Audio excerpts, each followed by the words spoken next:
This program has been made possible in part by the following sponsors. The Trial Lawyers Association of BC.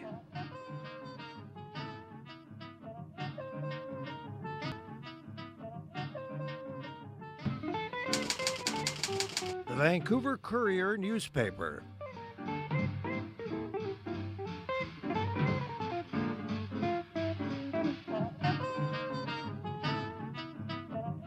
My new book about addictions, All the Way Home, Building Recovery That Works.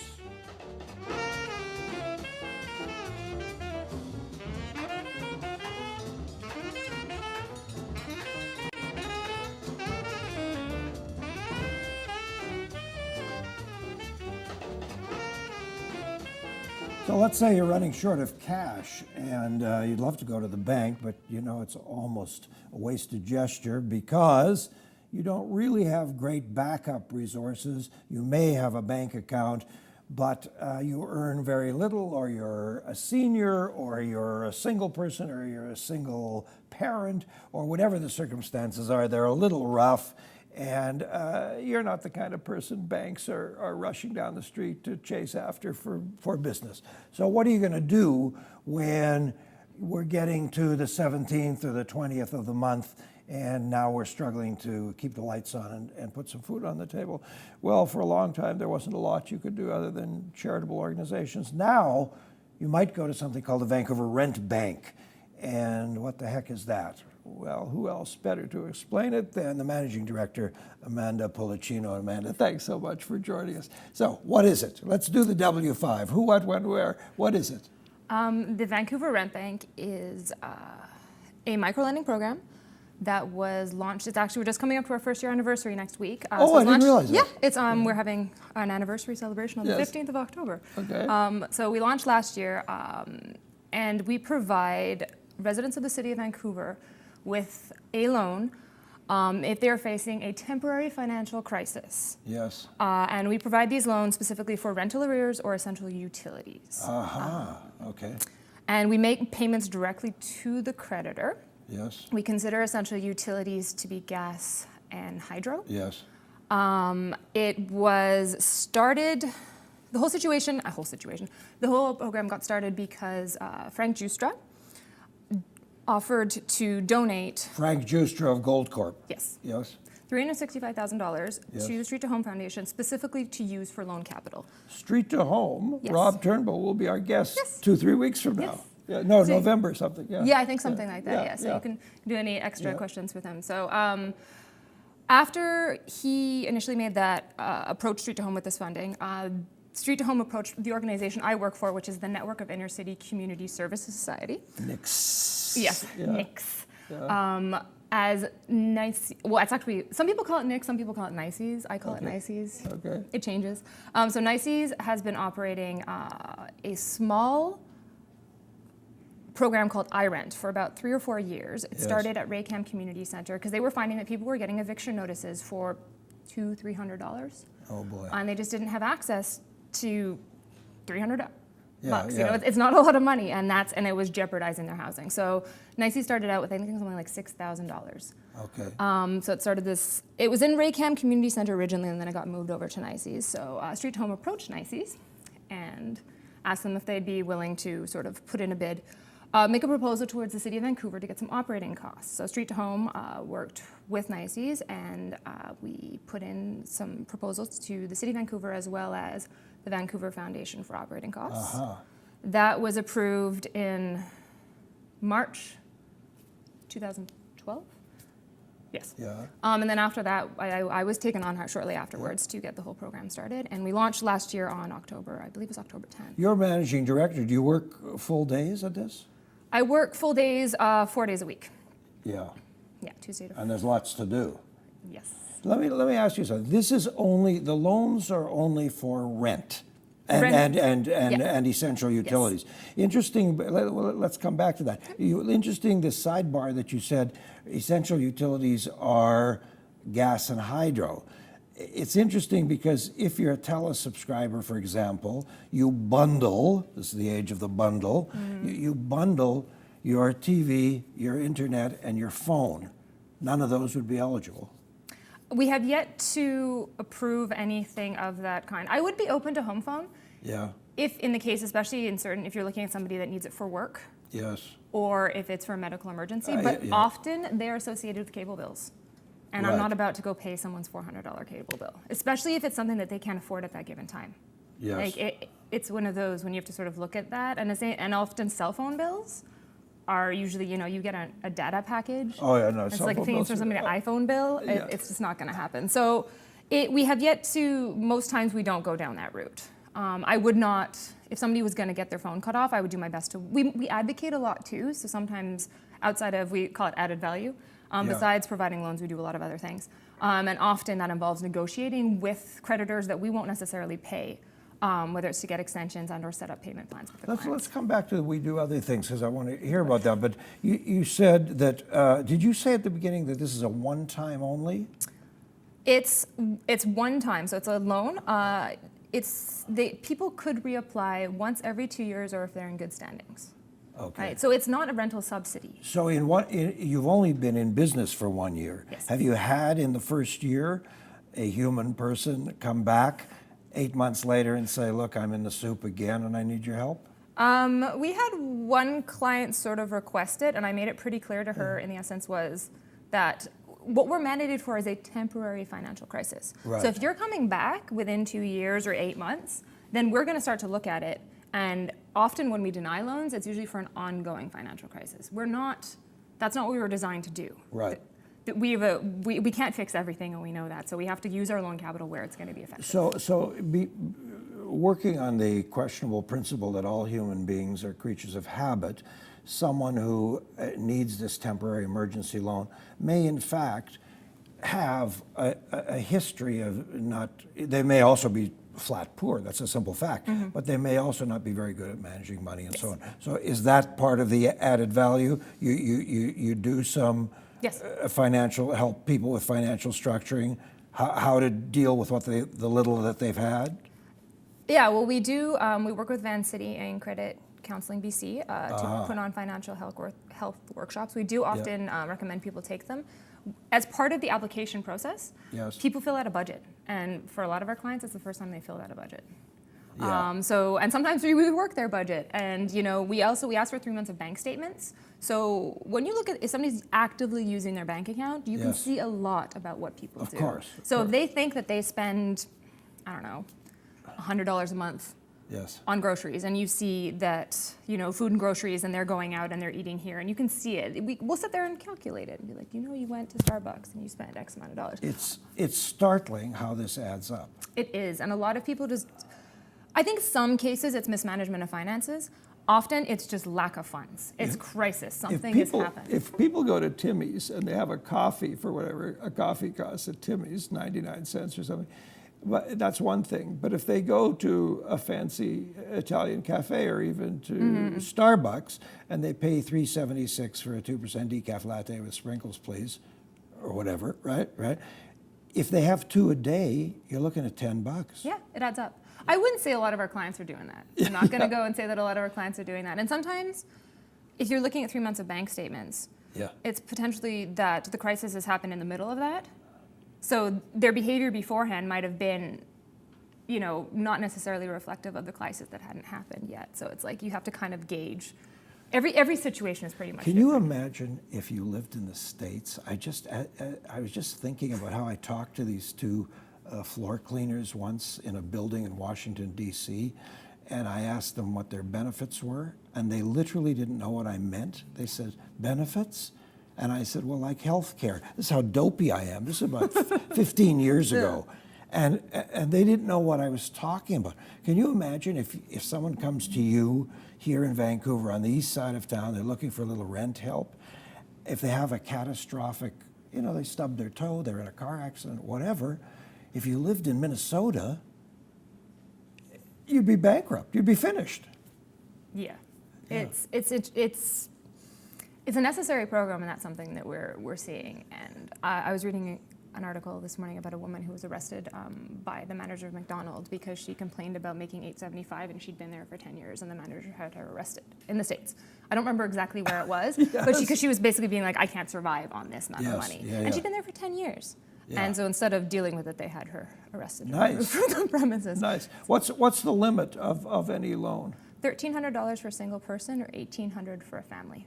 Okay, and I read in some of the materials I got from your website that you've been startlingly lucky about paybacks. You've been very fortunate. I mean, you were predicting, you were putting your money on if we'd be lucky if we got 70%, but you're pushing 75%. We're at about 70-ish right now. Oh, okay. Yeah. But that, our target was 70, and that was based on Ontario as a provincially funded rent bank program. So we're using Toronto Rent Bank as a model, as well as there's one in Surrey.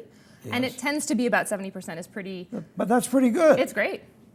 It's fantastic. When you consider the default on student loans, I mean, has anyone got the numbers on those? I don't know the numbers on that one, but it's probably huge. So no, we're super happy with that. I'm looking around the room. I'm sure that just in this studio, there's at least several of these camera people have never repaid them. No, I'm just kidding. Or they're just getting started at it. Or they're just getting started.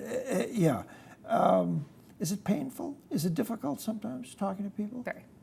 Really? Yes, and we are 2 staff. I have a coordinator, and sometimes you hear some very troubling things. People are in crisis, and everybody handles crisis differently. Sure. And sometimes we've heard, we've had clients that have come because they're fleeing abuse. We have clients that have dealt with a number of different issues in their life. Some of our clients have barriers. One of the things we created as our added value was a drop-in center. What does barriers mean? Barriers means, it could be a number of different things. A barrier means something that is stopping them from, I'm not going to say being a fully functional member of society. So you could ask somebody to fill out an application, but if they're illiterate or can't write properly, that's a barrier. Yes, someone in a wheelchair, that's a physical barrier. Someone with autism, with schizophrenia, whatever. Mental health issues, so there's a number of different barriers that you can deal with. Yeah. So we created a drop-in center to have volunteers come in and help deal with, just help facilitate for clients the actual process, because we realize that it can be a little cumbersome.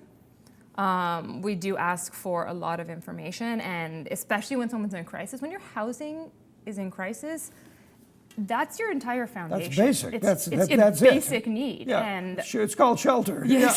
Yeah. And it sends people into a bit of a tailspin, and often doing what we would consider very basic things becomes very difficult for them. And we also, again, we created an on-site food bank because we were finding clients were not getting enough to eat. And your fund is not for food. That was for we can't basically rent and a couple of utilities. Yeah, we had a few excellent volunteers that generated some food for us. So it's not very large, and it's again crisis emergency only, and it's something that we can't really, we don't want to go too big, but if often clients come in and they don't have enough for food and they may have missed the food bank hours, we make a lot of referrals. So if we can get them in to see a health practitioner, and if that's necessary, now the network is a network, right? So it's a consortium of 25 different organizations. Wow. Which allows us a lot of opportunities to connect people to different resources, because sometimes given a loan fixes it, but often they need other resources. We have to take a break in just a second or two.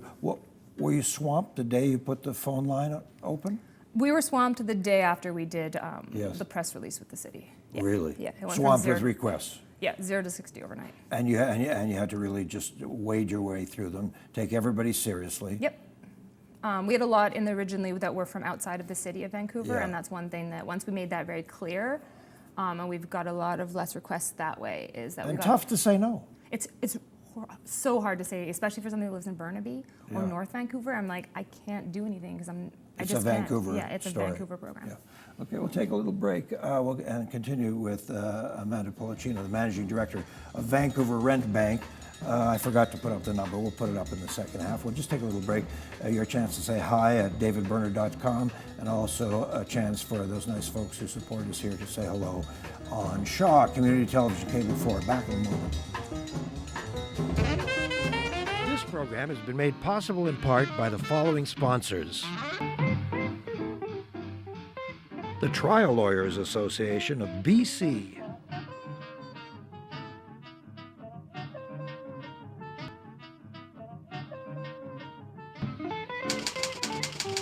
the Vancouver Courier newspaper.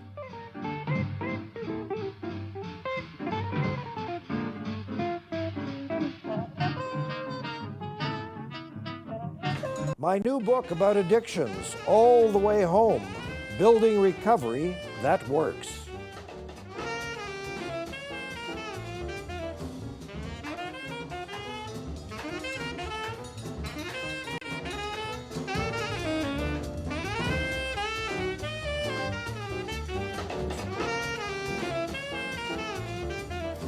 Well, I didn't look up, of course, at the monitor to see that we had shown the phone number for Vancouver Rent Bank, and we'll show that throughout the next 15 minutes or so. If, in fact, you think that this might work for you, don't hesitate to give them a call and follow through the process. Amanda Pollicino, the managing director, is with us. Now, Amanda, look, I didn't invite you to be a social critic, but I think it behooves us to say something about, I don't want to get sued, so I don't want to name these places, but we've all seen these shops on major streets that lend money. Yeah, this is different. This is so, ours are interest-free. Did I not mention that? No, sorry, no, I mentioned. we let it go by. You said it, but let's be very clear about yes. that. Interest-free. Now, the places that I don't want to name, I don't want to say their names. Oh, I'll say them. Well, okay, you say them. Yeah, because I don't want to be sued by them. But they charge almost usurious rates. Yes.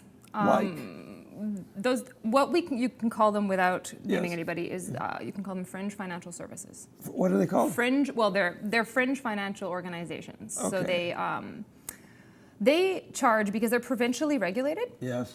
So they can, and the way they charge their interest, it comes off in fees. So, and it got capped. How it works is they're allowed to charge a maximum in BC, $23 per 100 that they lend. So if you borrow $100, you got to pay 123. That's huge. It's huge. If you add it up, Yeah. it's 600% annual interest rate per year, right? If you look at the Criminal Code of Canada, Yes. anything over 60% is considered illegal. And yet Yes. these organizations operate. And a lot of our clients, I would say, I'm totally guesstimating, Yeah. but about 2/3 of our applicants would have at some point in time Use one of these money Use one of these stores. organizations. I'm calling them generally a money store. yeah.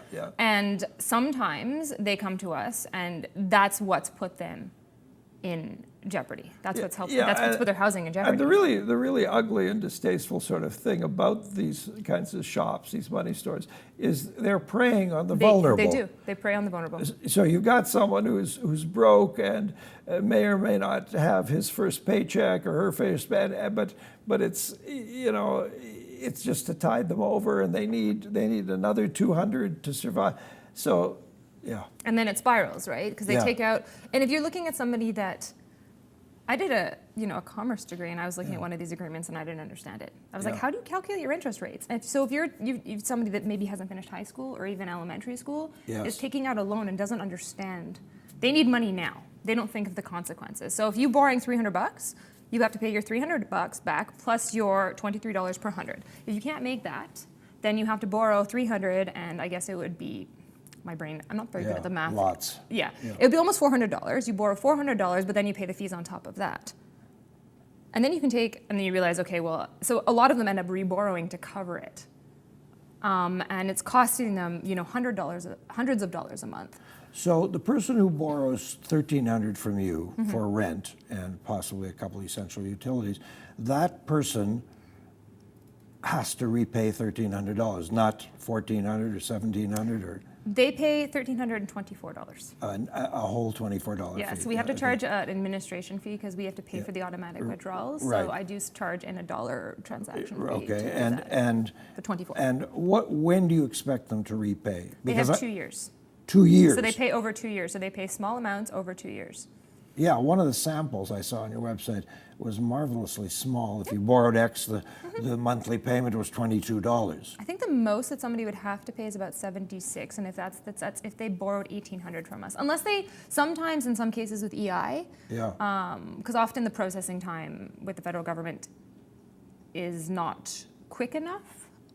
Sometimes we do shorter terms if someone's either going to be getting employed and they have a letter of employment and their income is going to go up drastically in a month or Yes. two from now, we might do a shorter term. But usually the maximum they have to pay is $76. Yeah, one of the things, I mean, there's so many things about this program that are interesting, like that you do have to establish, the client has to establish that they have some stability, that Yes. they're not homeless, they're not chronic alcoholics, drug addicts, they're not blowing their money left, right, and center. They have some stability, Yes. they have some foothold. They have to be able to maintain it. Yeah. That's what we look at. We look at we look at their expenses, we look at their income, and if they can explain what happened, Yes. why they need it, and we can sort of see how, all right, if we lend you this money, Yeah. you're going to be able to maintain this in the long run. We're mandated to promote housing stability. So we want people to be able to maintain their housing. So if there's a huge discrepancy between their income and their expenses, we might not be able to do it. It's what we'd classify as an unsustainable housing situation. We've helped people that are actually homeless get into housing. Oh, really? Yeah, Oh, good. not as many Yeah, as, yeah, yeah. but in certain cases, if they need help with a security deposit, Right. and it's for whatever reason they can't get it from the Ministry of Social Development, we do try to do that as well. Let's talk about how this was built. You said at the beginning that Frank Justra, who's a zillionaire philanthropist there or whatever, from Gold Corp, well, he's known for doing a lot of things. He He has a foundation called the Radcliffe Foundation. yeah, is he not also in the movie business? Doesn't he do? I think he invests in think movies too. so, yeah. So anyway, so he put up 375, 365. 365,000. Yes. Okay, for what period of time does he? Over expect, 3 years. So what are you going to do at the end of 3 years? Do you know? You just Hopefully we're lean gonna on continue Frank on. some more? What? No, well, actually, the loan capital should keep, provided our projections are correct, which Yes. is that it's $150,000 per year. Okay. Is our lending budget Yeah. right now. So we get an influx. We just got one now, and then we'll get another one next year. Okay.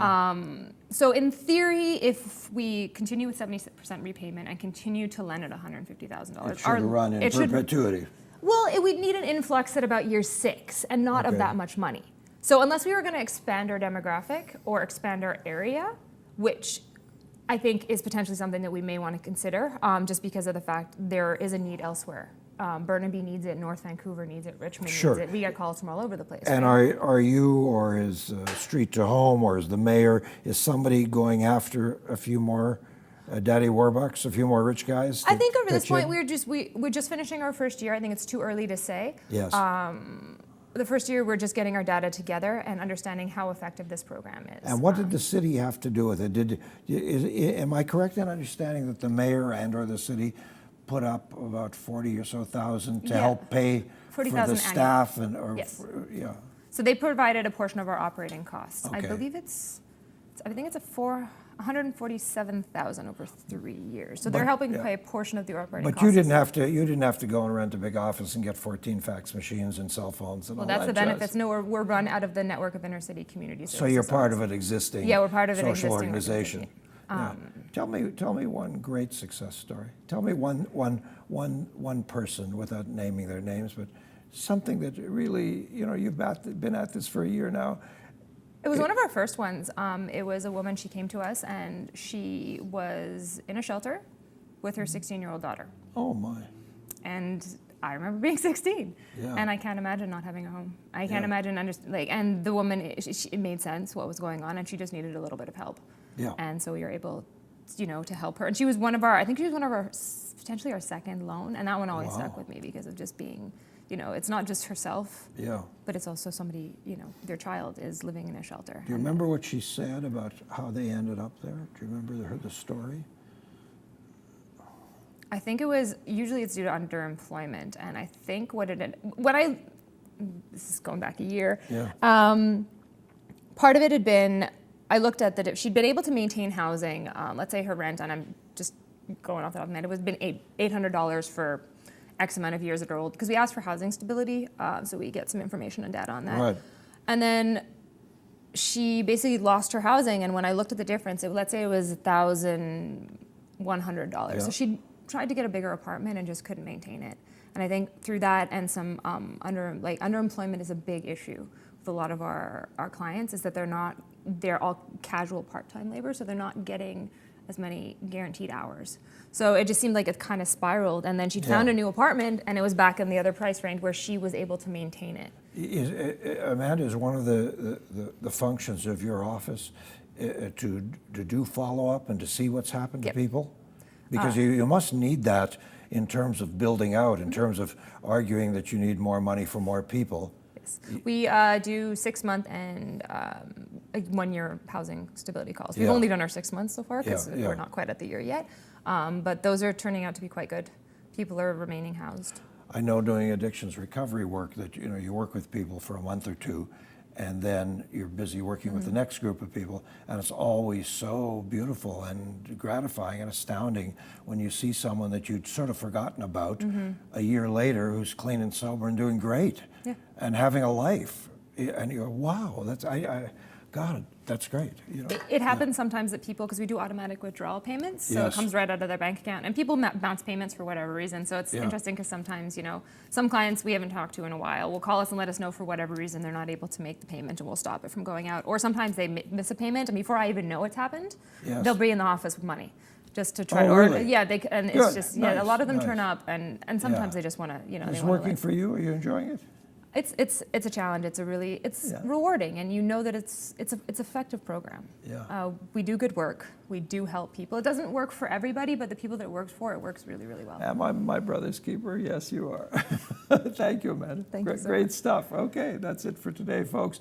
Next week, Alan Garr, who is the basic editorial columnist for the Vancouver Courier newspaper, who, by the way, is one of our sponsors, Alan will be on the show talking about this current administration at City Hall. Nobody knows them as well as he does, and nobody is funnier or harder hitting about them. So that's it for tonight. Thanks very much for being with us. We look forward to seeing you here again on Shaw Community Television Cable 4.